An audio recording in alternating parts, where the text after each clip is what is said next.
Halo, apa kabar pemirsa di rumah? Selamat bertemu kembali dengan saya, pengacara Sumarni. Kali ini saya akan membahas tentang bagaimana sih caranya mengajukan gugatan cerai untuk yang beragama Kristen. Begini ya, Bapak-bapak, Ibu-ibu. Untuk mengajukan gugatan cerai bagi yang beragama Kristen itu adalah diajukan di pengadilan negeri wilayah hukumnya para pihak yang mengajukan gugatan cerai. Kalau misalnya Bapak Ibu tinggal di Balikpapan, maka gugatannya diajukan ke Pengadilan Negeri Balikpapan. Kalau Bapak Ibu tinggal di Jakarta, maka gugatannya akan diajukan di Pengadilan Negeri Jakarta. Misalnya Jakarta Timur, ya Pengadilan Negeri Jakarta Timur. Begitu Bapak Ibu ya.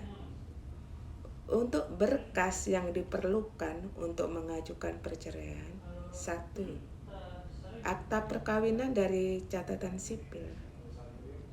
Biasanya Bapak Ibu kalau melangsungkan perkawinan itu kan ada akta kawin dari kantor catatan sipil. Itu nanti akan dijadikan bukti di pengadilan. Yang kedua, ya kartu tanda penduduk, kartu keluarga, akta kelahiran anak jika memang ada anak. Tuh, kemudian harus disiapkan 2 orang saksi. Karena hakim memutuskan gugatan cerai itu dikabulkan atau ditolak, hakim memerlukan 2 orang saksi. Dan di samping itu juga hakim memerlukan bukti-bukti surat. Bukti suratnya ya akta perkawinan, kartu keluarga, KTP, akta kelahiran anak jika punya anak. Akta kelahiran ini penting Bapak Ibu ya, karena untuk menentukan hak asuh anak ke siapa. Karena kalau anak di bawah umur, maka hak asuh anak jatuh ke tangan ibu. Kecuali ibunya memang secara undang-undang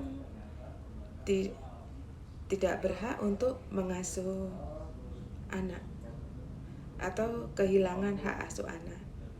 Misalnya ibunya kena gangguan mental, stres, depresi, atau misalnya ibunya dipenjara 5 tahun ke atas.